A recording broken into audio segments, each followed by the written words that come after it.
This channel is for women who are doing fine, but feel quietly lost. There is a kind of magnetism no one teaches you how to recognize. It doesn't announce itself. It doesn't sparkle on command. It doesn't need permission. It's the kind that settles into a room slowly, so quietly that most people don't notice it arrive. They only notice the absence when it leaves. I've watched women like this for years, not the youngest, not the loudest, not the ones trying to be seen.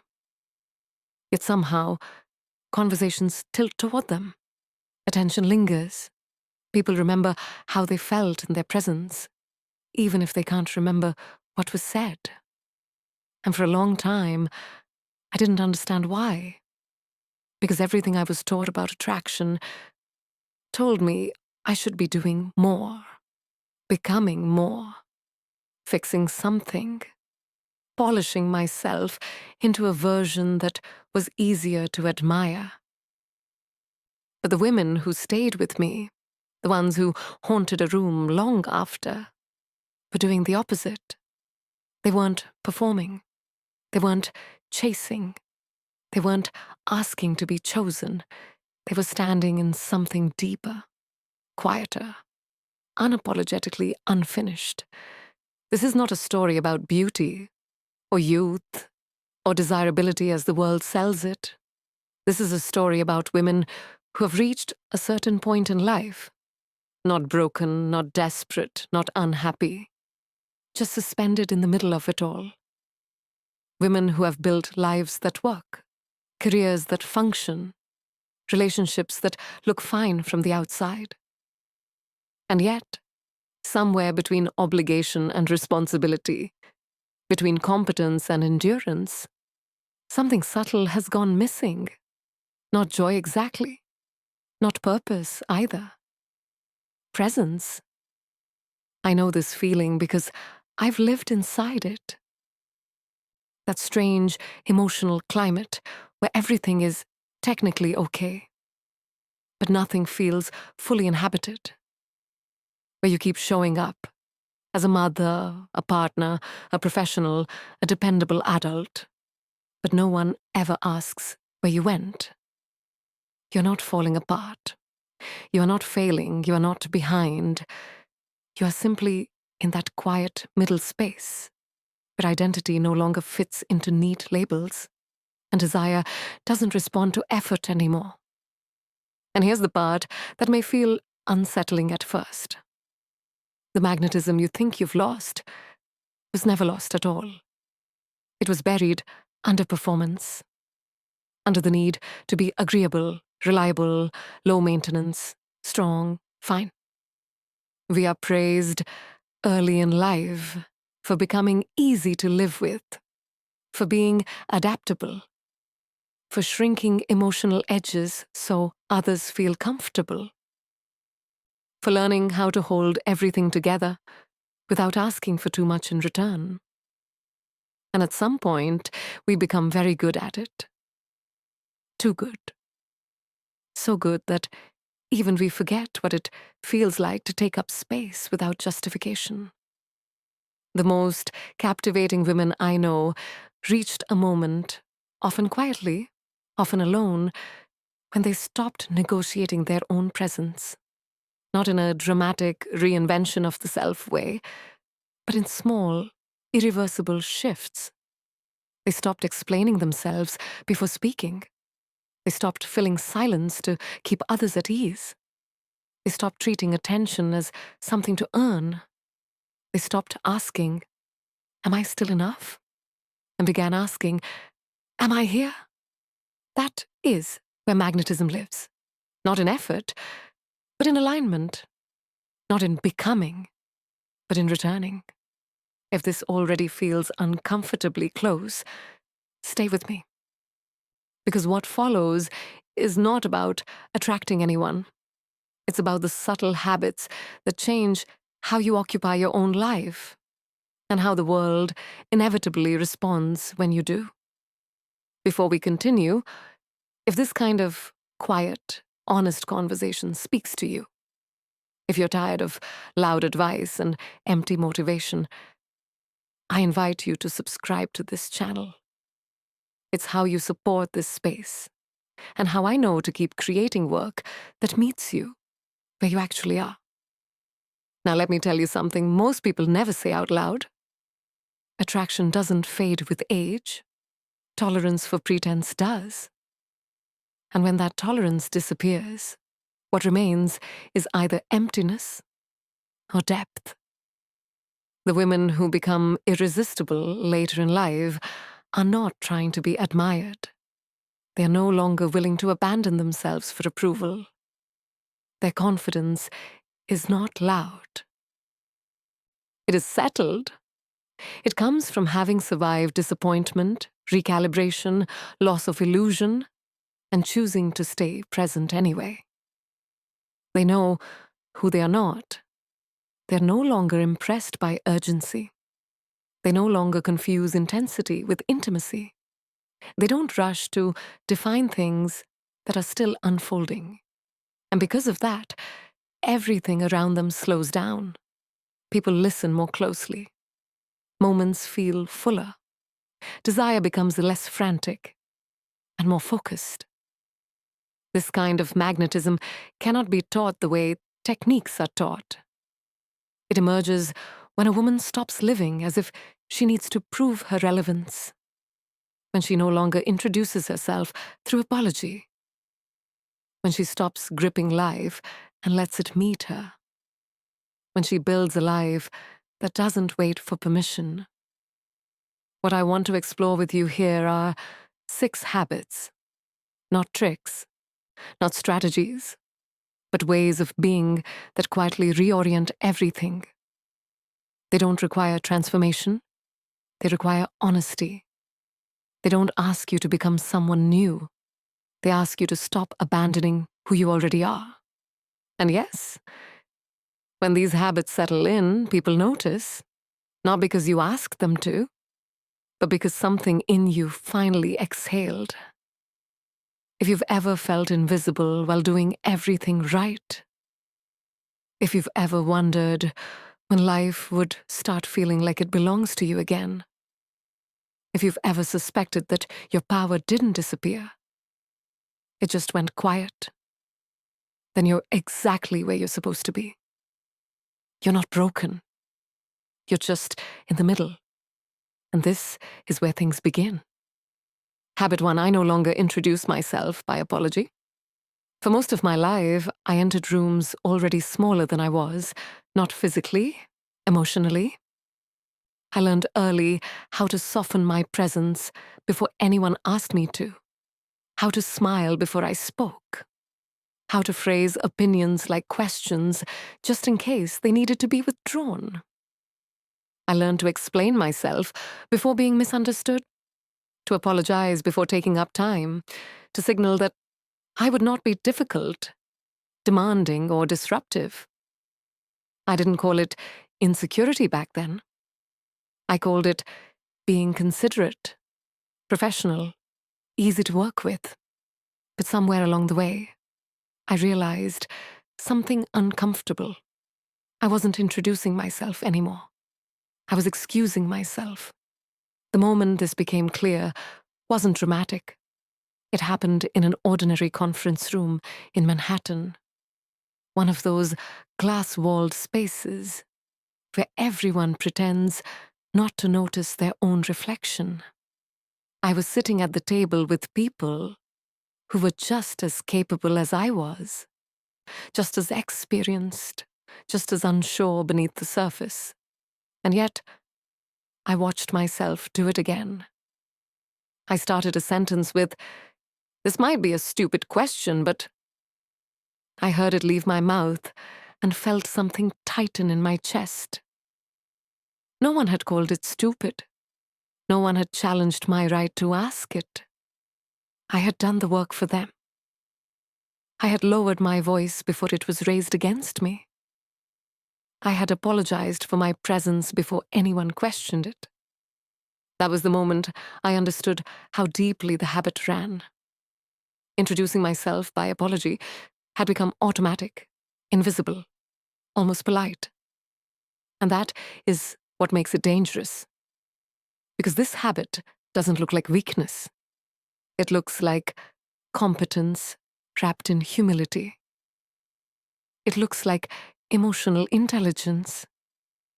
It looks like maturity. But underneath, it quietly erodes something essential, the assumption that I belong. Confidence, I've learned since then, has very little to do with self-belief in the abstract. It lives in the body first, in posture, in pace, in the willingness to let a sentence end without rescuing it.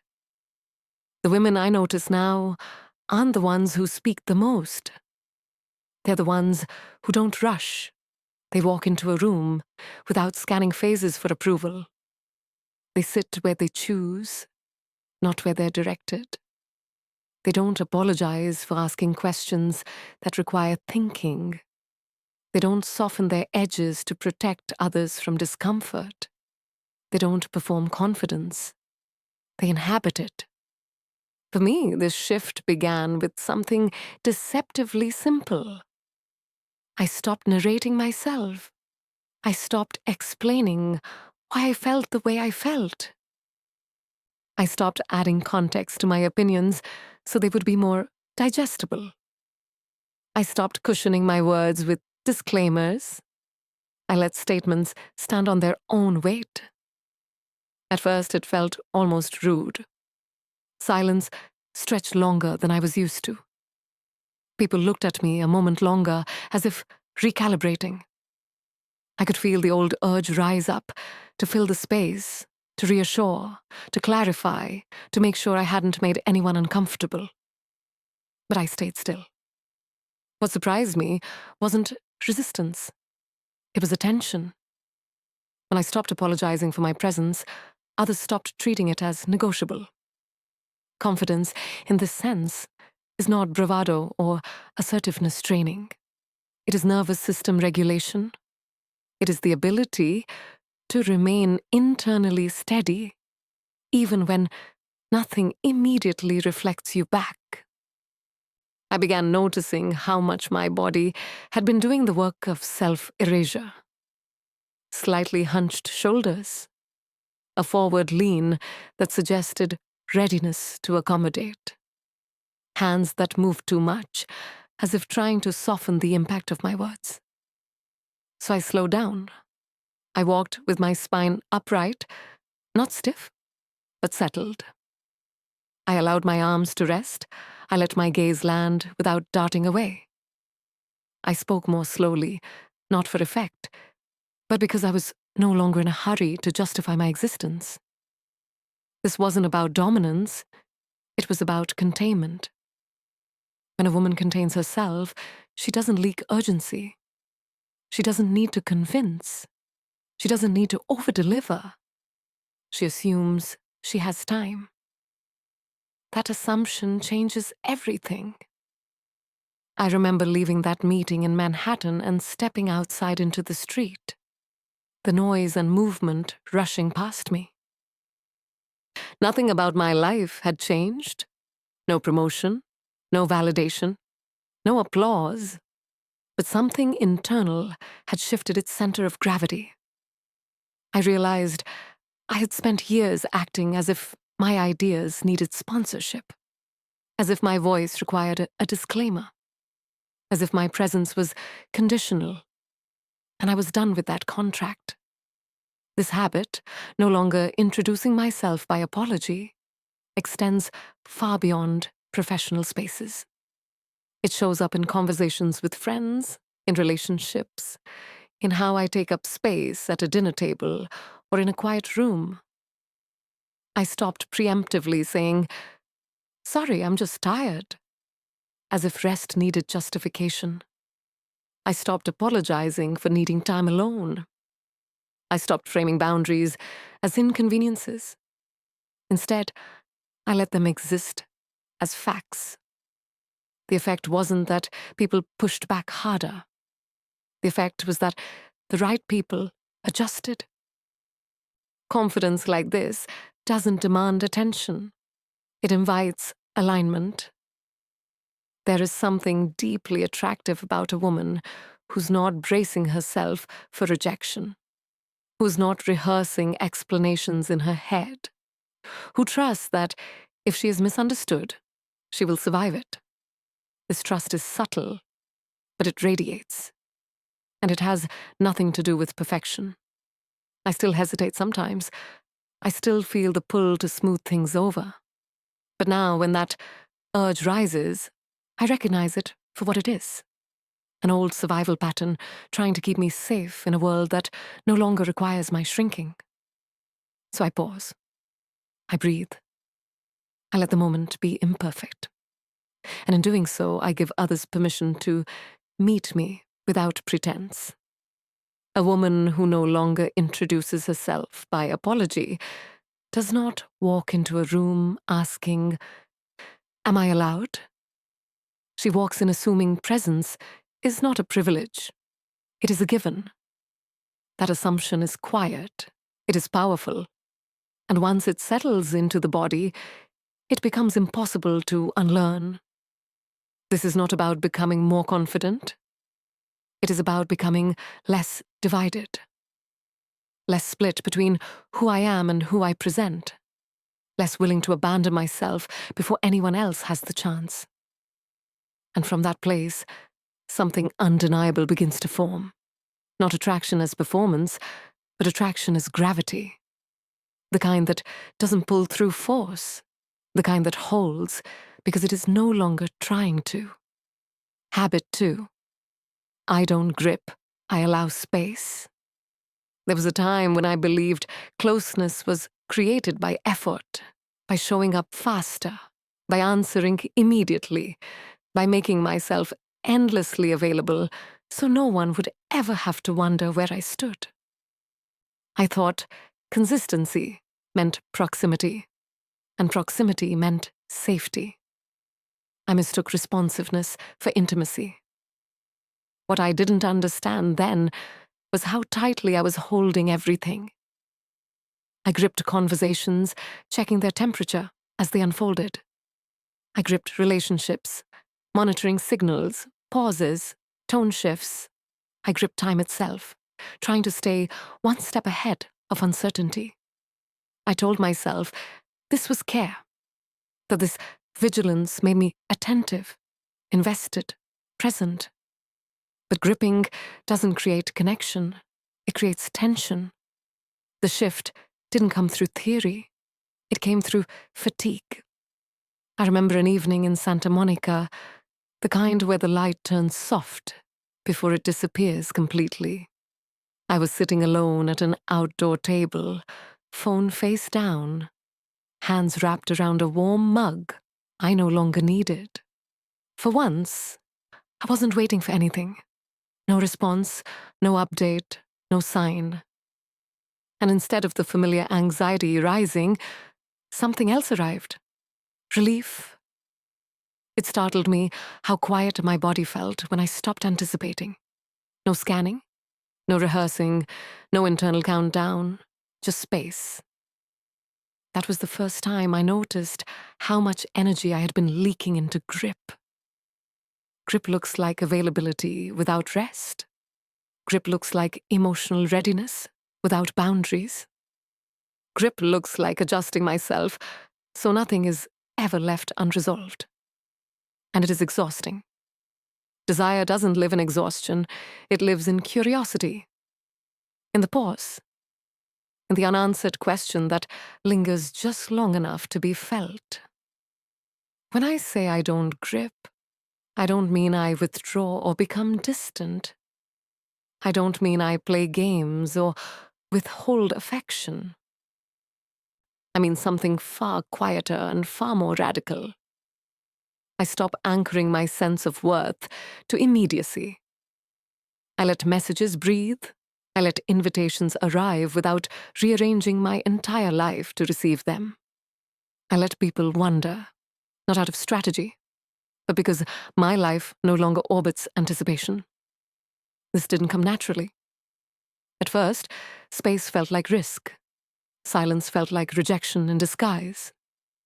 I had learned, like many women, to read gaps as warnings. If something wasn't reinforced quickly, I assumed it was fading. So I held tighter. But over time, I began to notice something counterintuitive. The more I relaxed my grip, the more grounded I felt. And the more grounded I felt, the less I needed reassurance. And the less I needed reassurance, the more ease entered every interaction. I wasn't trying to be elusive. I was becoming whole. A woman who allows space is not passive. She's self-contained. She understands that desire is not built by proximity alone, but by presence that isn't desperate to be confirmed. When I stopped responding immediately to everything, I learned how much of my time had been spent managing other people's expectations. When I stopped over-explaining my absence, I learned how often I had treated my own needs as inconveniences. Allowing space meant reclaiming my internal rhythm. I began structuring my days differently. Mornings that didn't start with my phone. Evenings that ended without checking for messages. Activities chosen for pleasure rather than distraction. Silence that wasn't filled just to prove aliveness. And something shifted in how others approached me. Not dramatically, not all at once, but subtly. Conversations slowed down. Messages became more intentional. People showed up with more presence, not because I demanded it, but because I wasn't filling every gap for them. This is the paradox no one explains. When you stop reaching for certainty, you become more certain. Space doesn't diminish connection. It clarifies it. When I allow space, I give people the opportunity to move toward me freely, not out of habit or convenience. I let their interest reveal itself without pressure. And in doing so, I stop confusing effort with desire. There is a quiet dignity in not chasing every moment of reassurance, in trusting that what is meant to stay will find its way without being pulled.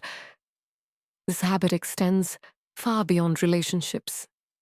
It shows up in how I handle uncertainty, how I respond to change, how I sit with not knowing. I no longer rush to define things that are still forming. I let conversations end without squeezing meaning out of them. I allow unanswered questions to exist without turning them into problems that need solving. And in that allowance, I feel my own nervous system settle. A woman who allows space is not emotionally unavailable. She's emotionally sovereign. She knows where she ends and where others begin. She doesn't collapse into urgency. She doesn't disappear into silence. She remains. There were moments when I worried this would make me less important, less connected, less relevant. The opposite happened.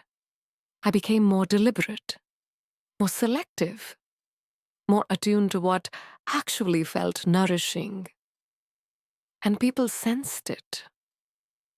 There is something undeniably attractive about someone who is not scrambling to be secured. Someone who is not bracing for abandonment at every pause. Someone who trusts that connection doesn't need to be chased to be real. This trust is felt before it is understood.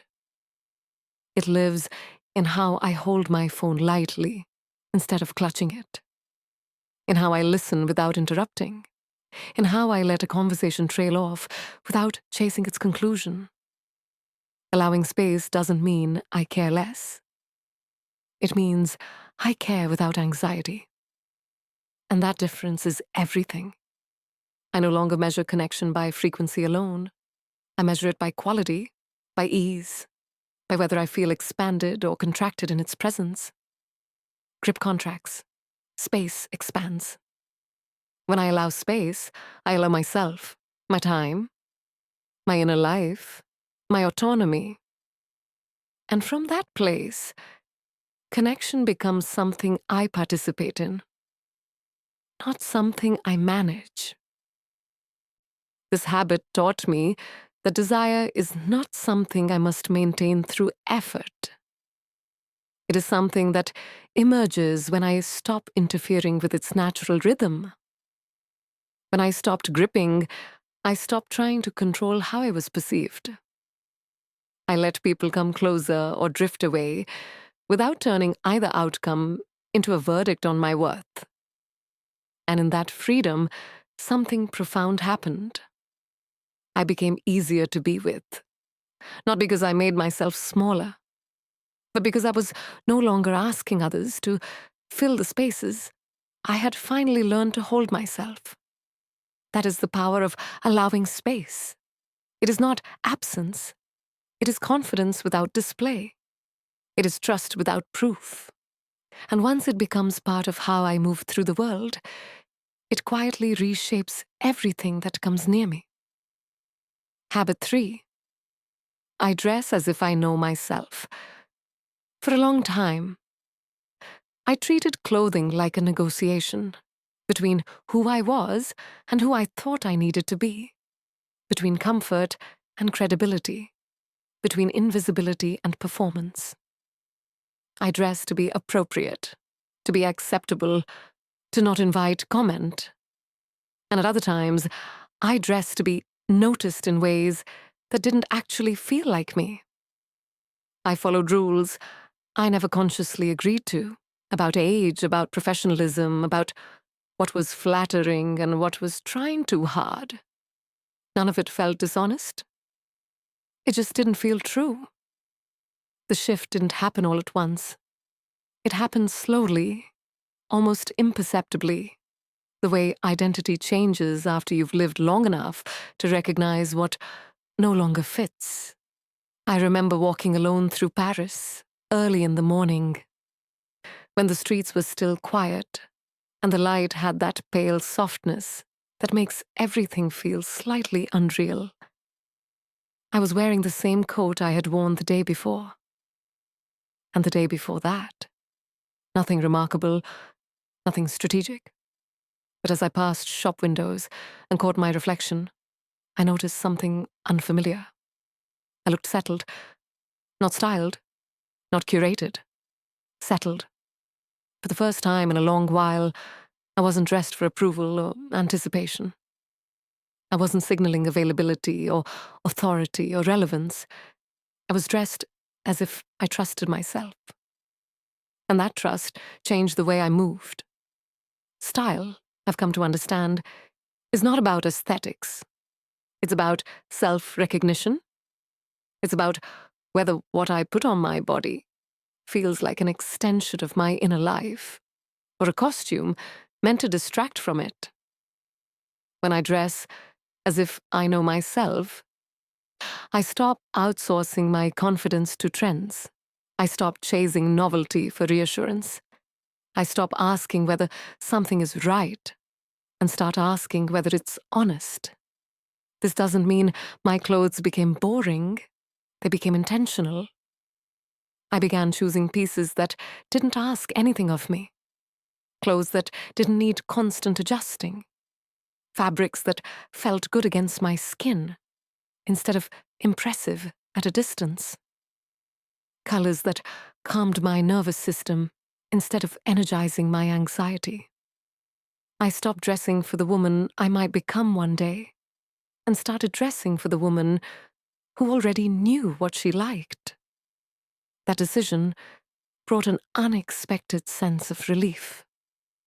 There is a quiet confidence in wearing the same coat 3 days in a row, because it feels like home.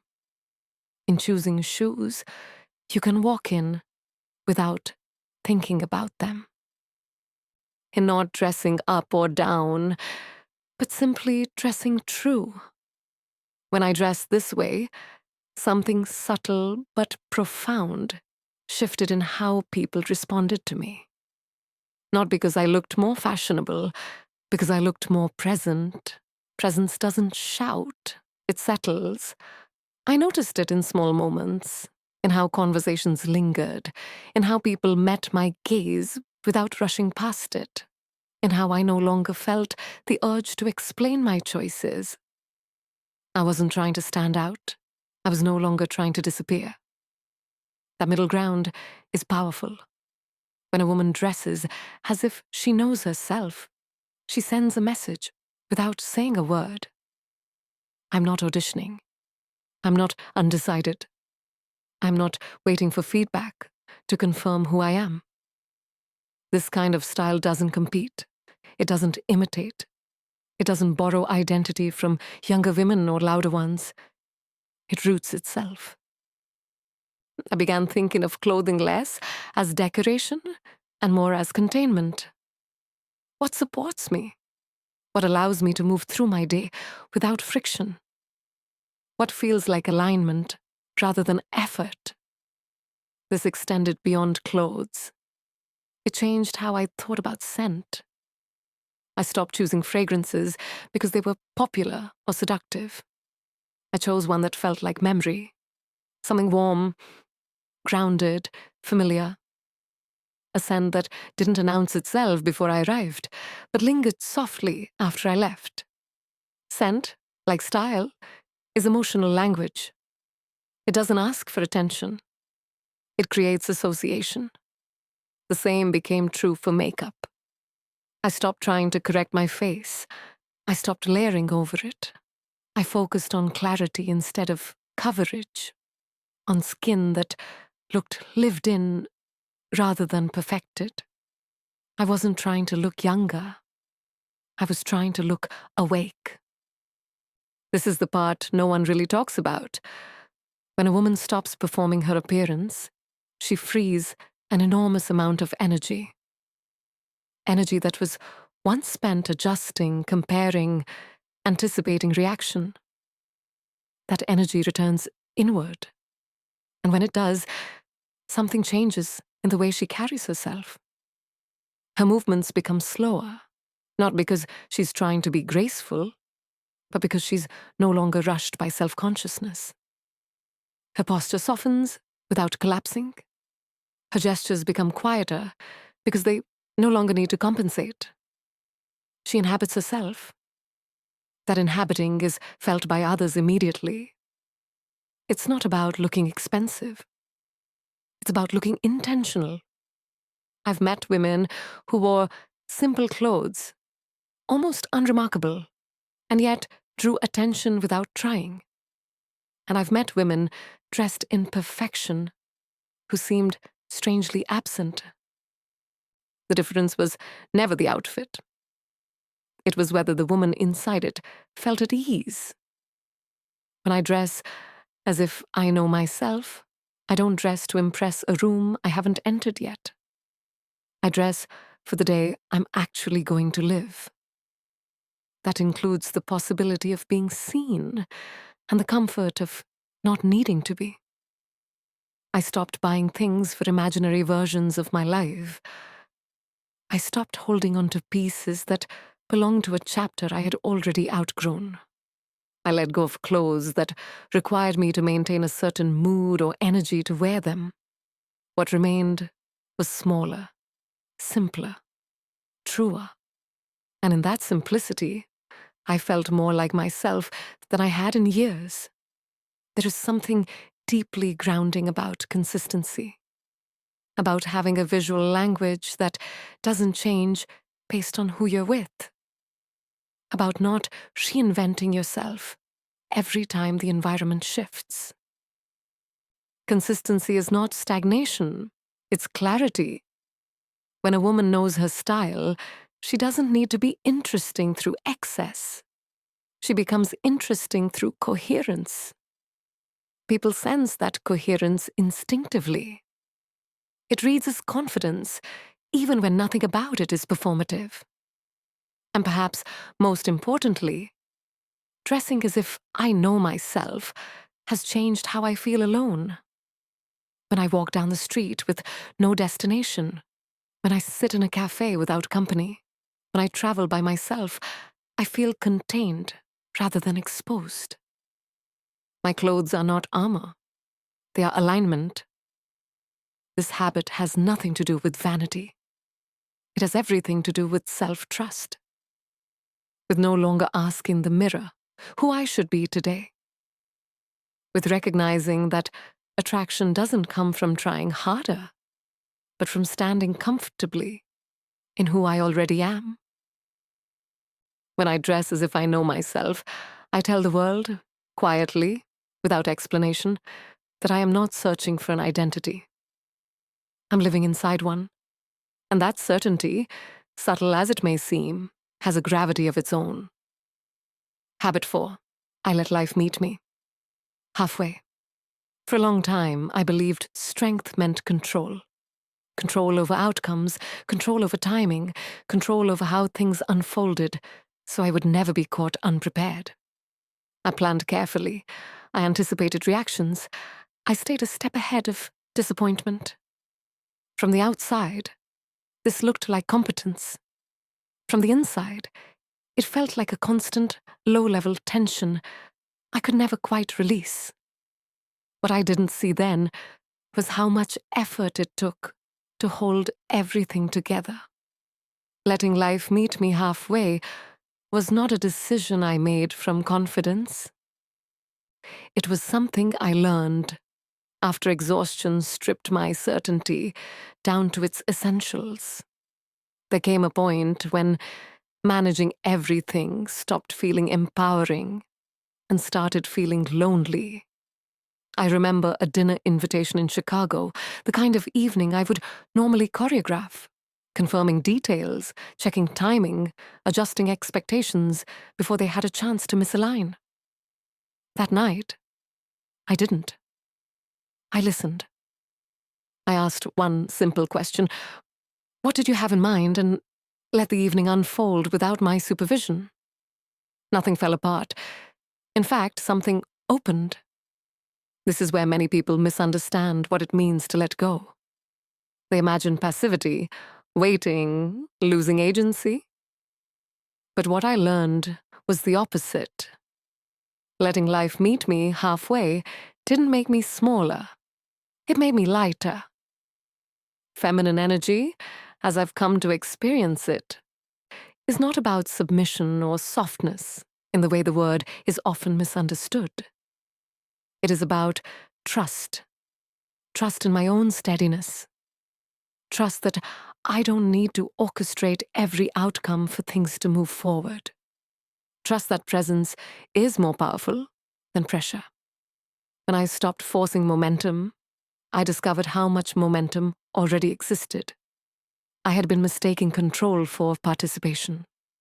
Participation requires responsiveness. Control demands certainty.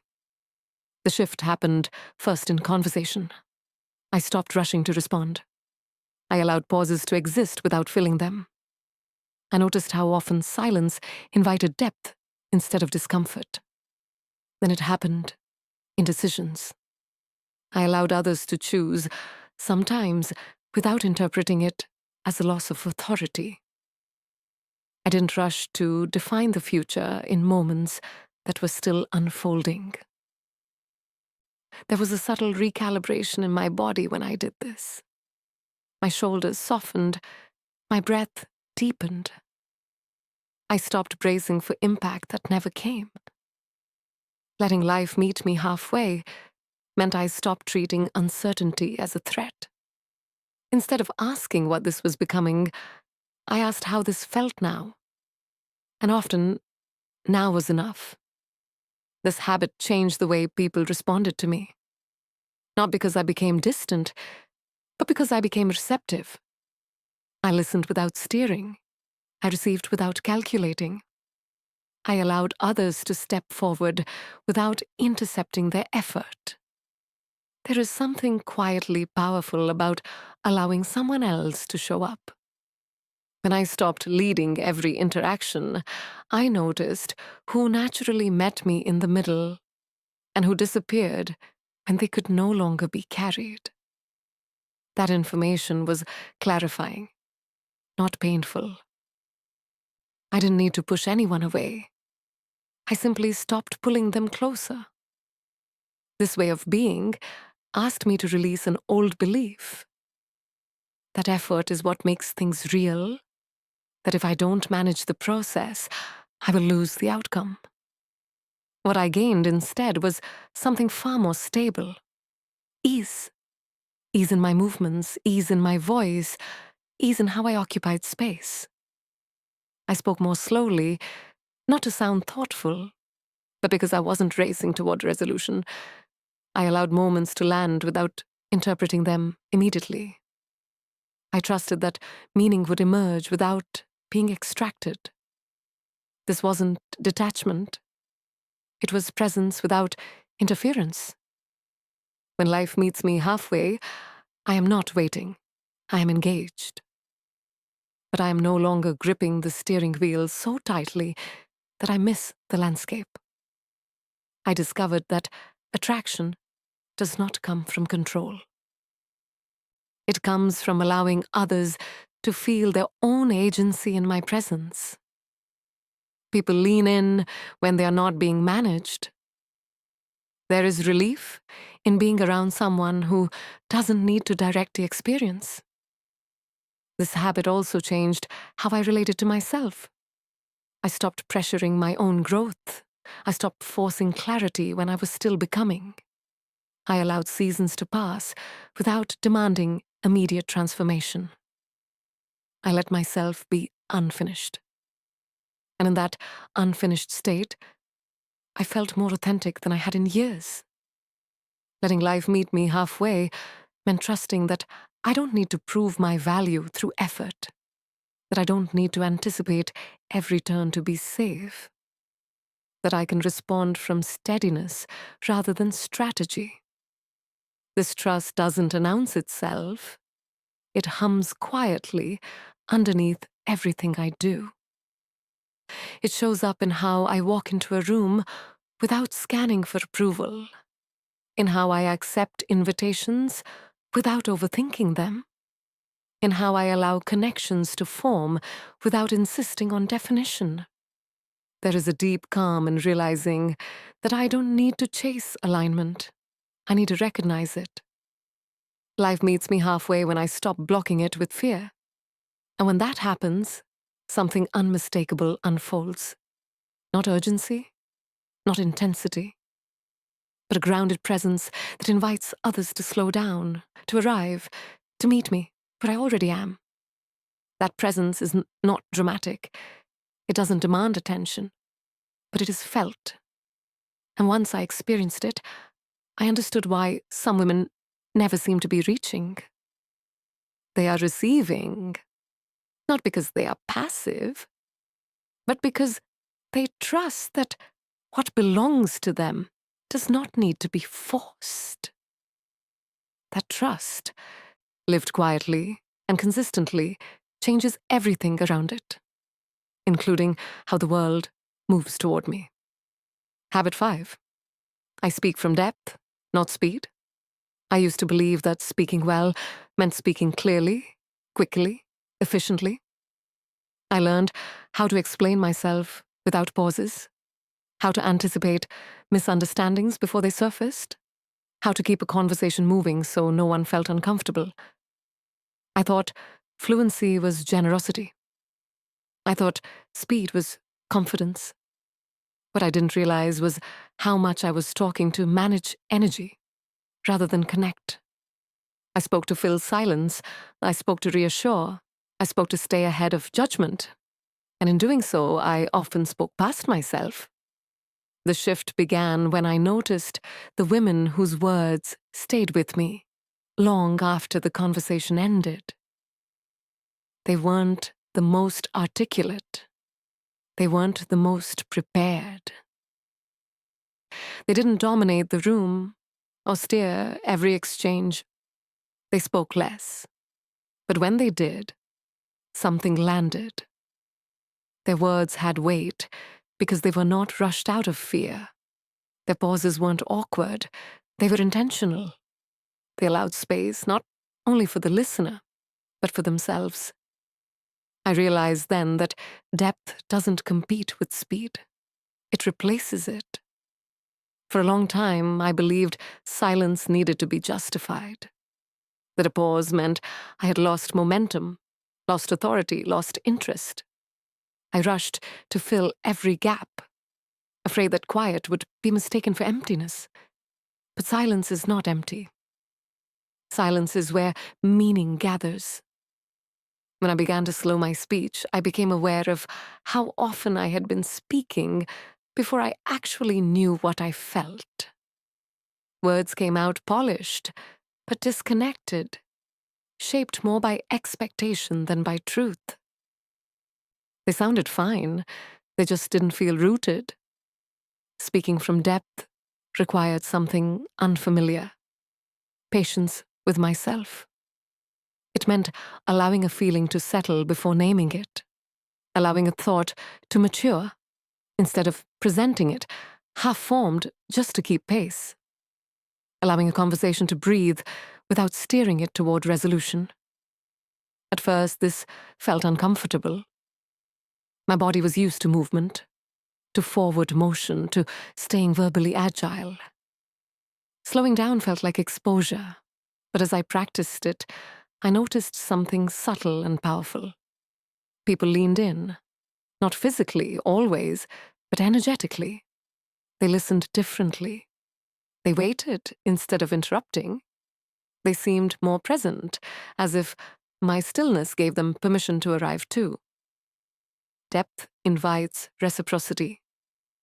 Speed invites performance. When I speak from depth, I'm not trying to impress. I'm not trying to be interesting. I'm not trying to be understood immediately. I'm allowing my words to emerge from a place that has already been lived in. This changes everything. My voice softened, not because I was trying to sound gentle, but because I was no longer pushing my words out ahead of myself. My tone became steadier. My sentences became simpler. I stopped using excess language to protect my meaning. I learned that the most compelling thing I could bring into a conversation was not information, but presence. Presence has a sound. It is slower. It is warmer. It leaves room for response. I stopped over-explaining. I stopped narrating my thought process in real time. I trusted that what mattered would land without being escorted. This trust was not arrogance. It was containment. I noticed how often I had been speaking to prevent misinterpretation, as if misunderstanding would be catastrophic. But misunderstanding is part of human connection. It doesn't need to be eliminated. It needs to be navigated. When I stopped trying to control how my words were received, I began to speak more honestly. And honesty has a different rhythm. It doesn't rush. It doesn't decorate. It doesn't ask for applause. It waits. Eye contact became part of this shift. I learned to hold a gaze a moment longer than was comfortable. Not as a technique, but as an expression of presence. I learned that looking away too quickly often signaled self-protection rather than modesty. When I stayed with my gaze, conversations deepened. People felt seen. I felt grounded. I also learned the power of not answering immediately. When someone asked me a question, I stopped responding automatically. I allowed a brief pause, long enough to check in with myself, long enough to feel whether I actually wanted to answer, and how. That pause changed the quality of my responses. They became less reactive, less rehearsed, more precise. And precision, when it comes from depth, is magnetic. There were moments when conversations ended sooner because I didn't fill the space. And at first, that felt like loss. But then I noticed something else. Those conversations lingered. They didn't dissolve into noise. They stayed intact. I began ending conversations before they exhausted themselves. not abruptly, gently, with presence, with a sense that something was being held, not cut off. Leaving while energy is still alive creates memory. This was especially true in intimate exchanges. I stopped telling my entire story in one sitting. I stopped offering emotional access without discernment. I let curiosity do its work. Mystery is not secrecy. It is pacing. When I speak from depth, I don't need to reveal everything to be real. I don't need to narrate my inner world to be authentic. I trust that what matters will surface when the moment can hold it. This habit has changed how I listen as well. I no longer listen to prepare my response. I listen to feel what is underneath the words. I listen for tone, for pauses, for what is not being said. Listening deeply requires the same courage as speaking slowly. It asks me to stay present without control. There is a profound intimacy that emerges when two people are not rushing each other toward clarity. That intimacy is felt, not declared. I used to believe that being interesting meant having something to say. Now I understand that being interesting means being available to the moment as it is. Depth does not perform. It resonates. There is a quiet authority in speaking only when something is ready to be spoken, in allowing words to rise from lived experience rather than opinion, in trusting that silence will not erase me. This authority is not dominant, it is calm. It signals self-trust without display. People sense it immediately. They sense when a woman is not speaking to be liked. They sense when she's not racing to stay relevant. They sense when her words come from a place that has already chosen itself. Speaking from depth has taught me a restraint. And restraint, paradoxically, has made me more expressive. I say less, I mean more. And because of that, when I do speak, it carries. This habit is not about becoming quieter for the sake of it. It is about becoming truer.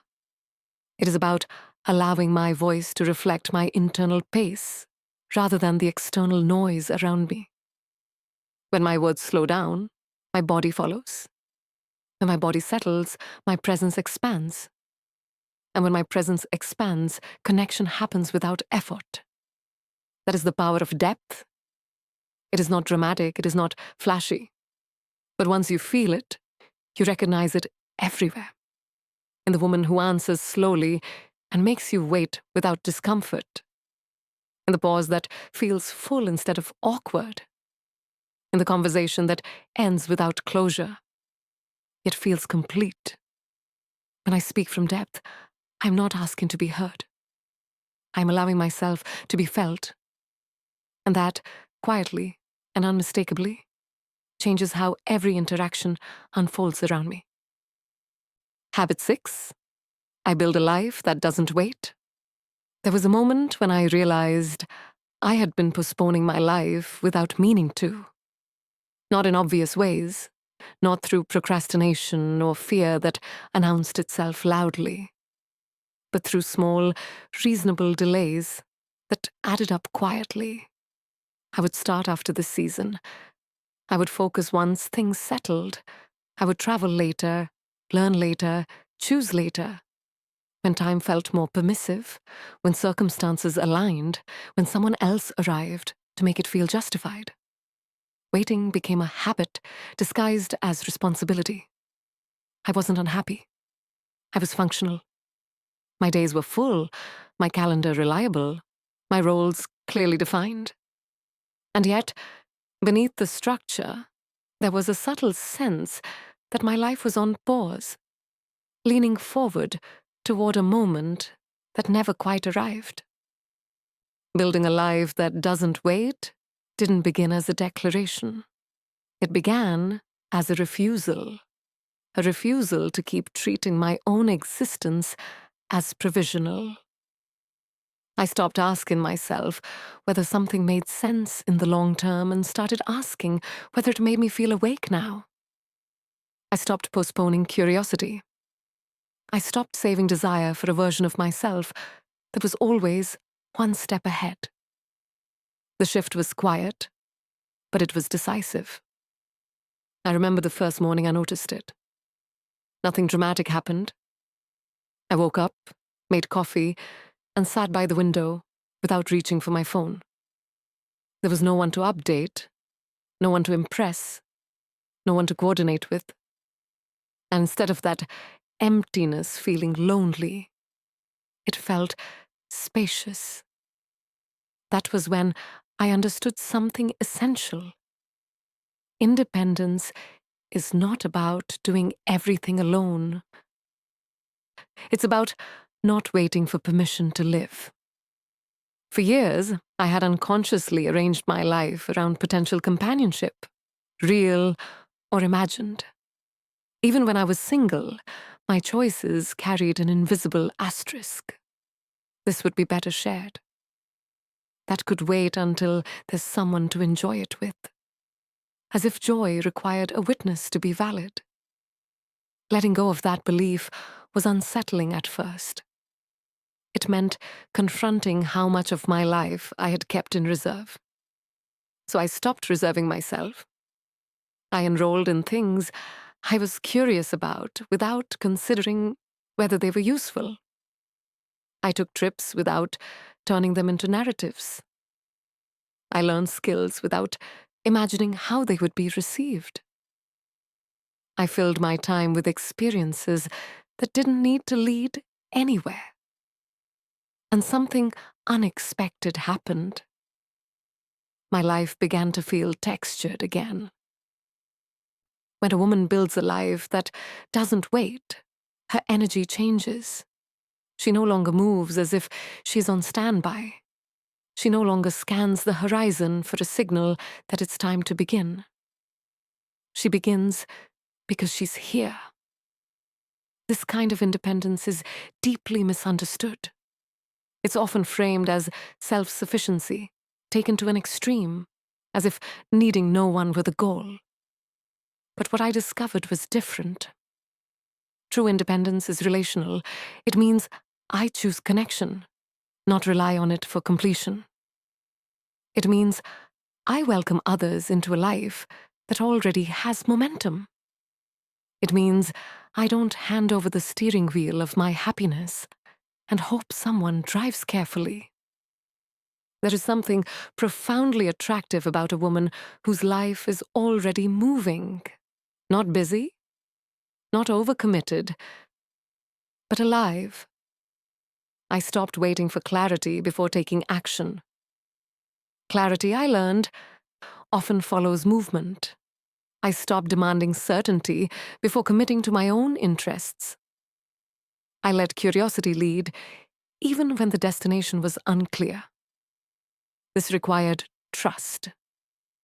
Not the kind that promises everything will work out, but the kind that accepts that meaning is built, not discovered. I began structuring my days around what nourished me rather than what proved my worth. Morning walks without productivity. Reading without extracting lessons. Time alone that wasn't framed as preparation for something else. Solitude became a companion, not a placeholder. And from that place, relationships shifted. I noticed how different it felt to be wanted rather than needed, to be chosen rather than relied upon. When my life no longer waited, neither did my standards. I became more discerning without becoming closed. People could feel it. They felt that I wasn't available to be filled. I was available to be met. This changed the quality of every interaction. Conversations became less transactional. Expectations softened. There was more room for authenticity because no one was carrying the weight of my fulfillment.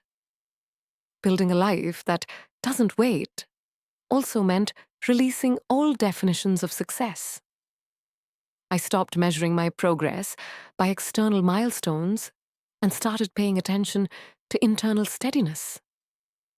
Was I sleeping well? Did my days feel rushed or spacious? Was I learning something that stretched me gently? Did I feel connected to my own curiosity? These questions became my compass. I let myself evolve without announcing it. I let go of the need to justify my choices. I allowed my life to look different from what others expected, including versions of myself I had once promised to become. This was not rebellion, it was loyalty. Loyalty to the woman I was becoming in real time, not the one I kept delaying. There is a quiet confidence that comes from knowing you're not waiting to be chosen. Not by a person, not by a moment, not by a future version of yourself who has everything figured out. You're choosing now. This confidence doesn't posture. It doesn't compare. It doesn't broadcast independence as an identity. It simply lives. And because it lives, it attracts. Not because it tries to be impressive, but because it is grounded. When a woman builds a life that doesn't wait, she stops asking relationships to give her meaning. She invites them to add depth. She is no longer oriented toward completion. She's oriented toward participation. I still make plans with others. I still value connection. I still enjoy being chosen. But I no longer postpone my own becoming in the meantime. If something excites me, I move toward it. If something drains me, I release it. If something feels unfinished, I allow it to remain so. There is peace in this rhythm. It doesn't rush. It doesn't stall. It moves. And in that movement, life becomes attractive, not because it is perfect, but because it is lived without apology. This habit taught me that fulfillment is not a destination waiting at the end of a path. It is a way of walking.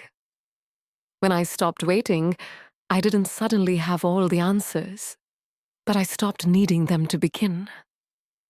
And that, more than anything else, changed how the world responded to me.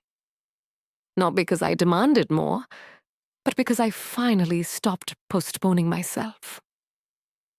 When I look back at the woman I was at the beginning of this story, I don't see someone lost in an obvious way. I see someone functional, responsible, capable. I see a woman who knew how to keep things moving, how to meet expectations, how to be reliable in every role she stepped into. From the outside, her life made sense. From the inside, it felt strangely unfinished. What changed wasn't a single moment or a dramatic decision. It was a series of quiet recognitions. I began to notice how often I apologized for existing, how tightly I held on to people, outcomes, and timelines, how much energy I spent trying to be understood, approved of, or chosen, how I dressed for versions of myself that no longer lived in my body, how I controlled conversations, situations, and even my own growth because uncertainty felt unsafe, how I spoke quickly instead of deeply, how I postponed my own life while waiting for the right time, the right person, or the right version of myself. None of this came from weakness. It came from adaptation. I had learned how to survive well. I had learned how to be needed. I had learned how to be impressive, accommodating, low risk. But somewhere along the way, I had forgotten how to be present without negotiation. I had forgotten that attraction, connection, and fulfillment are not things we chase. They are things that respond to alignment. The habits I've shared are not about becoming someone new. They're about removing the layers that taught me to abandon myself quietly. When I stopped introducing myself by apology, I reclaimed my right to take up space without justification. When I stopped gripping, I learned that desire breathes in freedom, not pressure. When I dressed as if I knew myself, I stopped outsourcing my confidence to trends and mirrors. When I let life meet me halfway, I discovered that control was never the same thing as strength. When I spoke from depth instead of speed, my presence became more powerful than my words. When I built a life that didn't wait, I stopped treating my own existence as provisional. Taken together, these habits didn't turn me into a different woman. They returned me to myself. And that is the part that matters most. Because this story is not about becoming irresistible in the way the world usually defines it. It's not about attention, validation, or admiration. It's about something quieter and far more lasting. Integrity between who I am on the inside and how I live on the outside. When that integrity exists, attraction becomes a byproduct, not a goal. People respond differently to a woman who is not trying to secure herself through them. They feel it in her pace, in her voice, in her boundaries, in the way she listens without urgency and moves without apology. They feel that she's not asking to be completed. She's inviting connection from a place of wholeness. This is the deeper lesson I want to leave you with. If you feel tired of trying, it may not be because you are doing something wrong. It may be because you are doing too much that isn't aligned anymore. If you feel invisible despite being competent and responsible, it may not be because you lack value. It may be because you've been performing instead of inhabiting your life. If you feel suspended in the middle, unsure of what comes next, it doesn't mean you are lost. It means you are transitioning out of an old way of being that no longer fits. The middle is not a failure state. It is a recalibration. So how do you apply this to your life now, in practical terms, without turning it into another self-improvement project? You start small and inward. Notice where you apologize unnecessarily, and pause before doing it again. Notice where you rush to respond, and let a few seconds of silence exist. Notice where you hold on too tightly and loosen your grip just enough to breathe. Notice what you wear when no one is watching, and whether it feels like you. Notice how often you delay joy, curiosity, or rest, and question that habit gently. You don't need to fix your life. You need to listen to it. Ask yourself, where am I living ahead of myself instead of inside myself? Where am I waiting for permission that may never come? Where am I confusing effort with connection? The answers won't arrive all at once. They don't need to. This is not about speed. It's about honesty. And if you take anything from this entire story, let it be this truth, spoken slowly and without drama. You're not broken. You're just in the middle.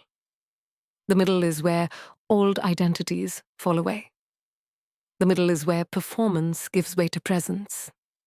The middle is where a woman stops trying to become and starts allowing herself to be. Before we end, I'd love to invite you into a small moment of reflection. Here's a simple question for you. Which one feels more true right now? A. I feel like I'm waiting for something to start. B. I feel like something is already changing inside me. Comment A or B below. Don't overthink it. Just answer honestly.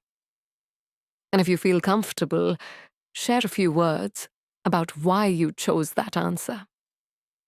Your perspective might be exactly what another woman needs to read tonight. If this conversation resonated with you, if it felt like it met you where you are, rather than where you're supposed to be, I invite you to subscribe to the channel.